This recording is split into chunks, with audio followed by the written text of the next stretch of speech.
मंत्री केटीआर ने लोगों से पानी देने वाली और आंसू बहाने वाली पार्टी के बीच फर्क को जानने की अपील की है।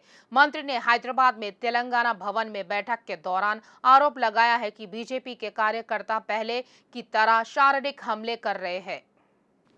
उन्होंने मुनुगोडु में बीजेपी नेताओं की साजिशों और षड्यंत्रों का डटकर मुकाबला करने के लिए टीआरएस कार्यकर्ताओं के साहस की सराहना की। इस मौके पर केटीआर ने उनके साथ चलने वाले सीपीआई और सीपीएम नेताओं को धन्यवाद दिया। राज्य सरकार के लगभग 40 वरिष्ठ आईएएस अधिकारियों की टीम ने हैदराबाद शहर में टी हब का दौरा किया। यह हब दुनिया का सबसे बड़ा नवाचार केंद्र है। राज्य सरकार के मुख्य सचिव सोमेश कुमार के नेतृत्व में सभी सरकारी विभागों के सचिवों और विभाग अध्यक्षों ने टी हब का निरीक्षण किया। सीएस ने यह दौरा राज्य सरकार के विभागों द्वारा टी हब के माध्यम से नवाचारों को अपनाकर लोगों को बेहतर सेवाएं प्रदान करने हेतु किया गया। आईपीएस टीम ने टी हब में कई इनोवेशन हब जैसी we hub, Telangana academy of skill and knowledge research, innovation circle of Telangana image आदि का निरीक्षण किया। सीएस सोमेश कुमार ने कहा है कि राज्य में स्टार्टअप के विकास के लिए अनुकूल माहौल बनाने के लिए सरकार लगातार काम कर रही है। सीएस ने कहा है कि इन नवाचारों से न केवल दक्षता, जवाबदेही और पारदर्शिता बढ़ेगी बल्कि सरकारी विभागों के प्रदर्शन में सुधार करने में भी मदद मिलेगी। उन्होंने कहा है कि विभिन्न सरकारी विभागों द्वारा उपयोग की जाने वाली तकनीकों के अनुसार संबंधित विभागों में सेवा वितरण प्रणाली में सुधार के लिए नए नवाचारों को अपनाने की आवश्यकता है। भाजपा प्रदेश अध्यक्ष बंडी संजय ने टीआरएस पर निशाना साधा। उन्होंने कहा है कि हार के डर से टीआरएस के नेता व कार्यकर्ताओं ने इटेला राजेंद्र के काफिले पर हमला कर दिया है। उन्होंने टीआरएस के गुंडों द्वारा किए गए पथराव के बारे में पूछताछ करने की मांग की। बंडी संजय ने इब्राहिमपट्टनम में कोप्पू भाषा आवास पर इटेला राजेंद्र से मुलाकात की। उन्होंने पथराव की घटना की जानकारी ली। घटना में घायल कार्यकर्ताओं की मिजाज पुरसी की। मुनुगोडु उपचुनाव में बीजेपी पर हमला वाले टीआरएस नेताओं की आलोचना की। बीजेपी अध्यक्ष बंडी संजय कुमार का इस्तीफा सोशल मीडिया पर वायरल हो रहा है। इस पर बीजेपी नेता आग बबूला हो गए। बंडी संजय ने अपने ट्विटर अकाउंट पर कहा है कि टीआरएस नेता विधायकों की खरीद के आरोपों के संदर्भ में बंडी संजय के इस्तीफे का प्रचार कर रहे हैं। बीजेपी राज्य सचिव डॉक्टर एस प्रकाश रेड्डी ने कहा है कि वे आज चुनाव आयोग और पुलिस में शिकायत दर्ज कराएंगे। एआईसीसी नेता राहुल गांधी की भारत जोड़ो यात्रा हैदराबाद शहर में सफल रही। ऐतिहासिक चार मीनार से यात्रा की शुरुआत की गई। इस दौरान समूचा ओल्ड सिटी क्षेत्र पार्टी ध्वज से उमड़ा दिखाई दिया। लोगों के हाथों में पार्टी ध्वज लहरा रहा था। हजारों युवा राहुल गांधी के साथ चले। नेकलेस रोड भी व्यस्त था। राहुल गांधी, मल्लिकार्जुन खड़गे और रेवंत रेड्डी के साथ हजारों की संख्या में नेता, कार्यकर्ता व समर्थकों ने पद यात्रा में भाग लिया। राहुल गांधी ने कहा है कि बीजेपी व टीआरएस के रवैये से तंग आकर लोग कांग्रेस को पसंद कर रहे हैं, जिसने तेलंगाना दिया है। राहुल ने नेकलेस रोड पर इंदिरा गांधी की प्रतिमा पर माल्यार्पण कर श्रद्धांजलि दी। इसके बाद यात्रा जारी रही।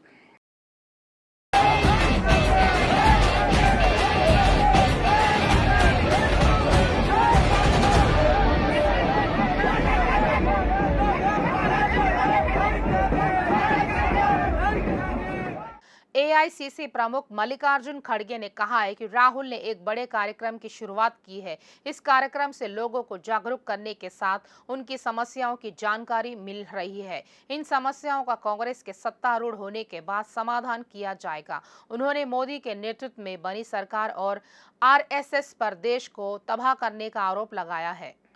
एआईसीसी मुखिया ने कहा है कि बीजेपी और आरएसएस ने धार्मिक भावनाओं को भड़काते हुए लोगों में दरार पैदा करने की कोशिश की है।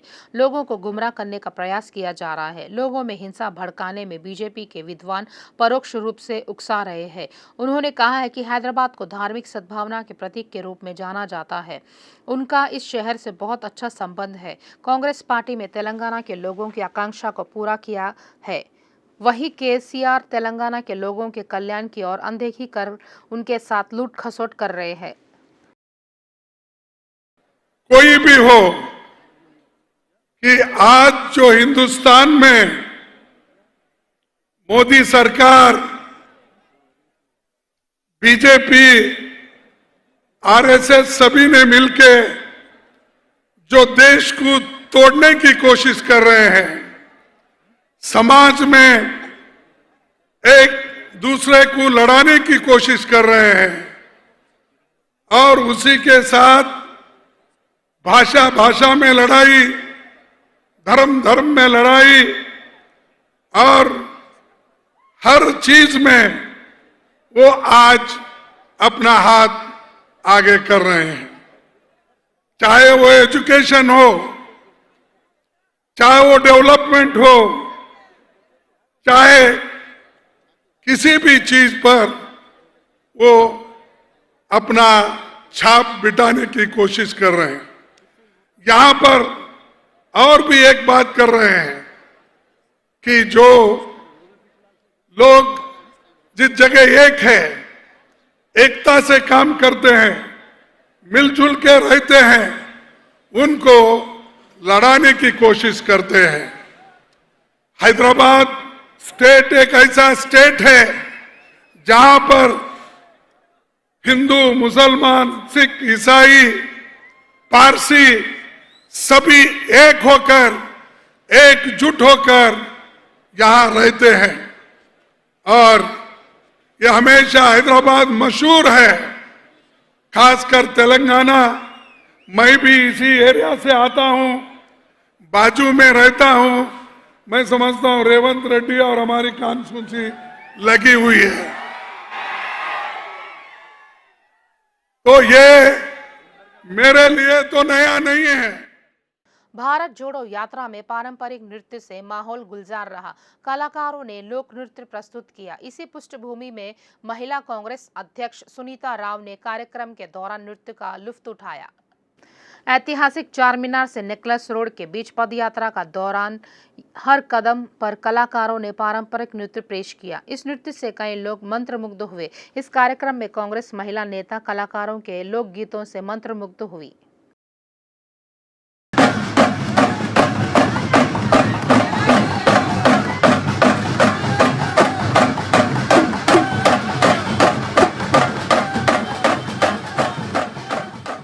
राहुल गांधी की भारत जोड़ो पद यात्रा के मद्देनजर संगारेड्डी विधानसभा क्षेत्र में व्यवस्था की गई। विधायक जग्गा रेड्डी ने परिवार ढाबा गणेश गड्ढा के पास राहुल गांधी के ठहरने पर यात्री विश्राम की व्यवस्था की। साथ ही अन्य व्यवस्थाओं का भी ध्यान रखा गया।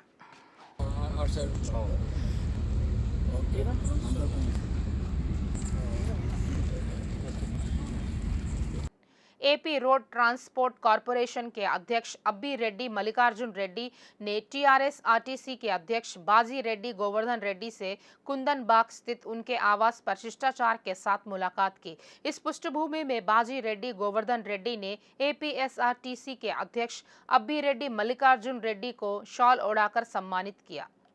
दोनों ने Pandit Nehru main bus stop AP में विजयवाड़ा में टीएसआरटीसी बसों की पार्किंग, बस स्टेशन पर प्लेटफॉर्म, हैदराबाद और विजयवाड़ा यात्रियों की सुविधा के लिए बस सेवाओं के बारे में चर्चा की।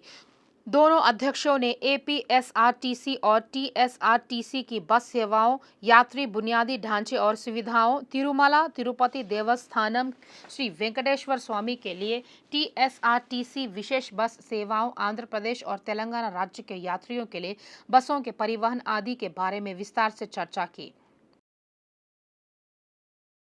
पंजाब कांग्रेस प्रवक्ता अमृता गिल ने कहा है कि पंजाब में लोगों ने अपना मन बदल लिया है। आम आदमी पार्टी को बदलाव के लिए जीतने वाले लोग उस पार्टी के शासन को लेकर चिंतित है। बताइए, पंजाब से तेलंगाना तक आए भारत जोड़ो यात्रा में कैसा लग रहा है?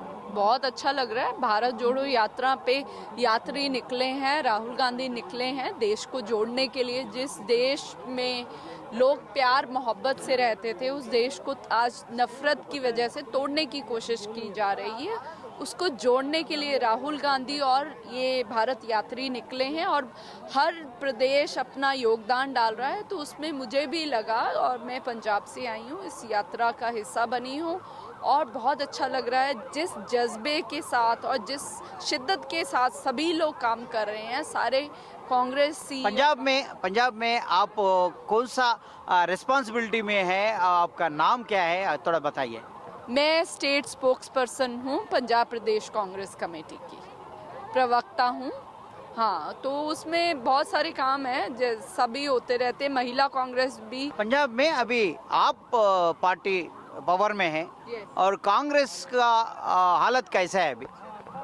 आम आदमी पावर में है। लोगों ने एक बार बदल का चेहरा देख लिया। अब लोग सोच रहे हैं कि कुछ गलत हो गया है, पछतावा हो रहा है उनको।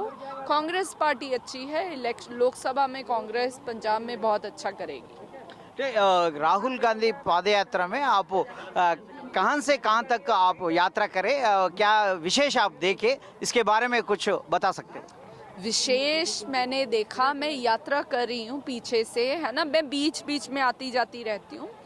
तो विशेष ये है कि यूनिटी इन डाइवर्सिटी जो कहते हैं ना, अलग अलग लोग एक साथ रह के एक दूसरे की सपोर्ट कर रहे हैं और एक कॉज के लिए, जो नफरत को हटाने के लिए लोग चल रहे हैं, ये सबसे ज़्यादा अच्छी फीलिंग है। और हर आदमी एक दूसरे का साथी बन के हाथ पकड़ के चल रहा है और उससे एनर्जी और इतनी पॉजिटिविटी आ रही है कि 10, 15, 20 किलोमीटर 25 ऐसी टाइम में एक चर्चा हो रही है, दूसरा तरफ कांग्रेस पार्टी के वजह से देश विभाजन हुआ, पाकिस्तान, बांग्लादेश। अभी भारत जोड़ो कैसा बोल सकते हैं वो पार्टी लोग, अभी जोड़ना है तो वो बांग्लादेश पाकिस्तान को भी जोड़ना है बोल के एक क्वेश्चन आ रहा। आपको ये पब्लिक को ये मैसेज कैसे लेके जाते हैं, कैसा समाधान करते हैं? ये नफरत वाली जो आइडियोलॉजी है ना, बीजेपी, आरएसएस, ये सब ऐसा फैलाते हैं। अब जब देश आज़ाद हो रहा था तब ये कहाँ थे? सावरकर कहाँ थे? वो तो माफिया मांग रहे थे, है ना। जब देश को आज़ाद किया कांग्रेस ने, सब कुछ हमने देश बनाया।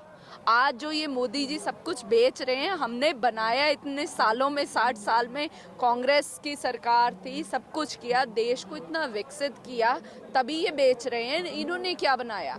पब्लिक सेक्टर अंडरटेकिंग में आज 8 साल में मोदी जी के नाम पे कुछ है कि जो उन्होंने बनाया हो लोगों को रोजगार देने के लिए? सिर्फ बेरोजगारी, नफरत, रुपया इतना नीचे आ गया और मेरे युवाओं के पास रोजगार नहीं है। 45 साल की सबसे ज्यादा बेरोजगारी आज हमारे देश में है। तो कौन सा विकास? मुनुगोडु उपचुनाव प्रचार अभियान के दौरान इटेला राजेंद्र पर हुए हमले की बीसी समुदाय के नेताओं ने निंदा की है। एमपी टीसी करुणाकर ने आलोचना की है कि पल्ला राजेश्वर रेड्डी के नेतृत्व में 300 टीआरएस गुंडों ने काफिले पर हमला किया। सोमाजीगुड़ा स्थित प्रेस क्लब में आयोजित प्रेस वार्ता के दौरान बीसी समुदाय के नेता टीआरएस पर भड़क उठे। उन्होंने कहा है कि लोग वोट के जरिए टीआरएस पार्टी को बताएंगे कि किसी के साथ अन्याय करना क्या होता है। एमपी टीसी करुणाकर ने कहा है कि तेलंगाना आंदोलन के दौरान दिल्ली में केसीआर नशे में थे और इटेला राजेंद्र ने आंदोलन का नेतृत्व किया था। पल्ला राजेश्वर रेड्डी खबरदार, आपको किसी भी हालत में न छोड़ने की चेतावनी दी। स्कूल की छात्रा से दुष्कर्म करने वाले स्कूल के प्रिंसिपल के ड्राइवर के मामले में शिक्षा विभाग ने डीएवी पब्लिक स्कूल की मान्यता बहाल करने का फैसला किया है। अभिभावकों के अनुरोध के अनुसार यह शैक्षणिक वर्ष जारी रहेगा। छात्रों के माता-पिता ने शिक्षा विभाग के फैसले का विरोध करते हुए कहा है कि अगर बलात्कार के मामले में स्कूल की पहचान रद्द कर दी जाती है तो लगभग 700 छात्रों का भविष्य अंधकारमय हो जाएगा। शिक्षा विभाग को लिखी गई याचिका के जवाब में यह फैसला लिया गया। स्कूल ने इस शैक्षणिक वर्ष तक मान्यता बनाए रखने का फैसला किया है। शिक्षा विभाग से अनुमति मिलने के बाद कल स्कूल खुलेंगे। हैदराबाद के उपनगरीय इलाके गंडीमाईसम्मा मंदिर इलाके में एक अमानवीय घटना हुई। 16 साल के लड़के को पकड़कर उसके गुप्तांग पर पटाखे छोड़े और वीडियो बनाया। यह घटना देरी से प्रकाश में आई। उत्तर प्रदेश के कुशीनगर के 16 वर्षीय लड़के को उसके रिश्तेदारों ने 3 महीने पहले रेडी मिक्स फैक्ट्री में काम करने के लिए भेजा। कुछ दिनों से लड़के को युवकों द्वारा परेशान करने के चलते वह हाल बेहाल हो गया। युवकों ने बिना हिले डुले लड़के को कसकर पकड़ लिया और पटाखे छोड़े। इस दौरान वीडियो बनाया। इसके बाद उसका मोबाइल फोन छीन लिया। बाद में यह वीडियो सोशल मीडिया पर वायरल हो गया। वायरल वीडियो के माध्यम से पीड़िता के माता पिता ने घटना की जानकारी यूपी के कुशीनगर पुलिस में दर्ज कराई है। माता पिता ने कहा है कि वे अपने बेटे के विकलांगता से परेशान है। पुलिस ने बताया है कि कुक्कड़पल्ली पुलिस स्टेशन की सीमा के केतलापुर मैदान में शंकर नाम के युवक ने मणिकंठा नाम के युवक की हत्या कर दी। इंस्पेक्टर नरसिम्हा राव ने कहा है कि पुलिस ने इस सिलसिले में शंकर नाम के युवक को गिरफ्तार कर रिमांड पर भेज दिया गया है। मूसापेट का रहने वाला युवक मणिकंठा एक युवती का यौन शोषण कर रहा था। पुलिस ने बताया है कि मूसापेट में रहने वाला शंकर भी उसी लड़की से प्यार करता था। इसके बाद युवती ने मणिकंठा से दूरी बनाई रखी, जिस पर उसने उसे मैसेज भेजकर प्रताड़ित करने लगा। इसी के चलते शंकर किसी भी तरह से मणिकंठा को सबक सिखाना चाहता था। उसने पिछले महीने की 28 तारीख को योजना के मुताबिक उसके साथ केतलापुर मैदान पर शराब पी। इस दौरान बातों बातों में बहस हो गई और दोनों में मारपीट हुई। इस बीच शंकर ने बियर की बोतल से मणिकंठा के पेट में अंधाधुंध वार कर दिया। हमले के बाद जा रहे शंकर के कपड़ों पर खून के धब्बे देखकर ट्रैफिक कांस्टेबल ने पुलिस को सूचना दी। पुलिस ने बताया है कि मामला दर्ज कर लिया गया है और आरोपी को गिरफ्तार कर लिया गया है। शहर में अंतर्राष्ट्रीय स्तर पर सोने की तस्करी कर रहे गिरोह के सदस्यों को साउथ जोन टास्क फोर्स और सीमा शुल्क अधिकारियों ने संयुक्त रूप से छापेमारी कर गिरफ्तार किया है। गोलकोंडा क्षेत्र के रहने वाले मोहम्मद ख्वाजा मोहिउद्दीन हाल ही में यूएई गया था। वहां उसकी मुलाकात एक शख्स से हुई। ख्वाजा मोहिउद्दीन यूएई से हैदराबाद आया और अपने साथ 1000 ग्राम सोना लाया। टास्क फोर्स पुलिस ने ख्वाजा मोहिउद्दीन और उसके साथियों को उस समय गिरफ्तार कर लिया जब वह सोमवार रात अपने दोस्तों के साथ सिटी कॉलेज के पास संदिग्ध स्थिति में घूम रहा था। टास्क फोर्स पुलिस के अतिरिक्त डीसीपी गुम्मी चक्रवर्ती ने आरोपियों को आगे की जांच के लिए सीमा शुल्क अधिकारियों को सौंप दिया। तमिल स्टार रजनीकांत और एनटीआर ने कर्नाटक राज्योत्सव समारोह में भाग लिया। इस पृष्ठभूमि में दिलचस्प घटना हुई। बारिश होते ही इस बैठक में मेहमानों के लिए लगाई गई कुर्सियां भीग गई। एक कुर्सी को कपड़े से पोंछा गया और उसके सामने दिवंगत अभिनेता पुनीत राजकुमार की पत्नी अश्विन बैठी थी। जिस कुर्सी पर बैठने वाले थे उसने साफ कर दिया। जिसने भी इस दृश्यों को देखा वह एनटीआर की तारीफ कर रहा है। पुनीत को लेकर एनटीआर के कन्नड़ भाषण ने सबका ध्यान खींचा। नतीजतन एनटीआर को लेकर पोस्ट सामने आ रहे कि सादगी का यही मतलब है। टीम इंडिया की सेमीफाइनल की उम्मीदें धाराशायी हो गई क्योंकि उसने 3 में से 2 मैच जीते और सफारी से हार गई। इसके साथ ही सेमीफाइनल की संभावना को बेहतर बनाने के लिए अगले मैच जीतने होंगे। इसी पृष्ठभूमि में आज भारत का सामना बांग्लादेश से होगा। भारत और बांग्लादेश एडिलेड में होने वाले मैच के लिए तैयार है। भारत और बांग्लादेश सेमीफाइनल के लिए कड़ी मेहनत कर रहा है। सुपर 12 का मैच दोपहर 1:30 पर होगा।